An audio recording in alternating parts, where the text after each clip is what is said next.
সকলোকে ফাইনেন্স আসামি চেনেললৈ স্বাগতম জনাইছো। আশা কৰোঁ সকলোৱে ফিট আৰু হেলদি হৈ আছে।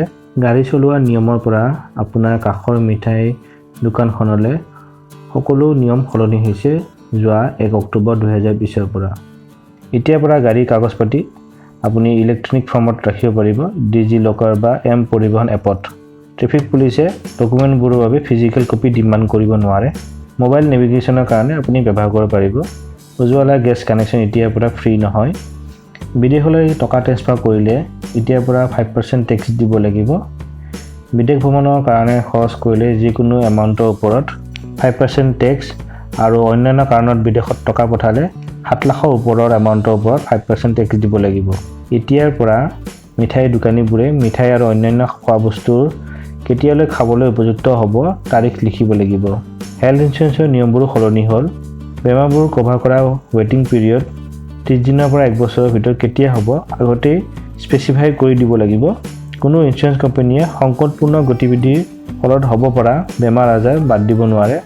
মানসিক ৰোগ, বয়স্কজনিত বেমাৰ, জন্মগত ৰোগ, কৃত্ৰিম জীৱনদায়িনী ব্যৱস্থা ইত্যাদি সকলো অন্তৰ্ভুক্ত হ'ব এটা কম্প্ৰিহেনচিভ হেল্থ ইঞ্চুৰেঞ্চ প্লেনত। বিহেভিয়ৰেল আৰু নিউৰো ডেভেলপমেণ্ট ডিজঅৰ্ডাৰ কিবা থাকিলে বা জেনেটিক ডিজঅৰ্ডাৰ বা পভিট্ৰি আৰু মেনোপজ ৰিলেটেড কিবা ডিজঅৰ্ডাৰ হ'লে সকলো কভাৰ থাকিব। 8 বছৰ ধৰি সম্পূৰ্ণ প্ৰিমিয়াম দি থাকিলে কোনো ইঞ্চুৰেঞ্চ কোম্পানীয়ে ক্লেইম ৰিজেক্ট কৰিব নোৱাৰে আনলেছ কিবা আপুনি ফ্ৰড নকৰিলে। এতিয়াৰ পৰা হেল্থ ইঞ্চুৰেঞ্চত প্ৰি এক্সিষ্টিং ডিজিজৰ পৰিভাষা সলনি হ'ল।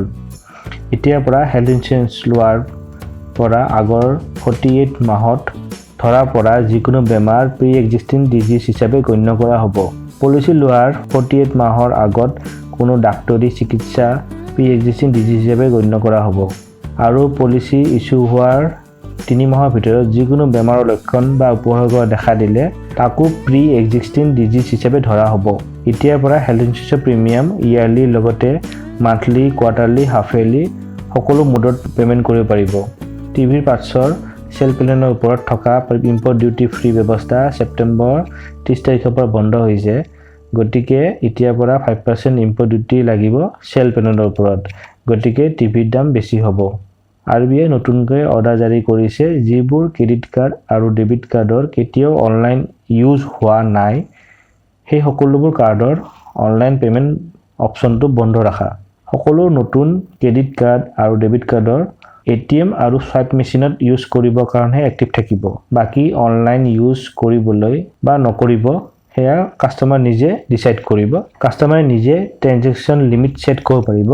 এতিয়া ডেবিট কাৰ্ড আৰু ক্ৰেডিট কাৰ্ড হোল্ডাৰসকলে অনলাইন ট্ৰেনজেকশ্যন, ইণ্টাৰনেশ্যনেল ট্ৰেনজেকশ্যন আৰু কণ্টেক্টলেছ ট্ৰেনজেকশ্যন অৰ্থাৎ NFC ব্যৱস্থাৰ মাধ্যমত যিটো ট্ৰেনজেকশ্যন হৈছিলে সেইবোৰ লাইটৰ ছুইচ অন অফ কৰাৰ দৰে নিজ ইচ্ছামতে ব্যৱহাৰ কৰিব পাৰিব। ভিডিঅ'টো চাই কেনে পালে কমেণ্ট কৰি জনাব আৰু এনেদৰে ফাইনেন্স আসামি চেনেলটো চাই থাকিব। ধন্যবাদ।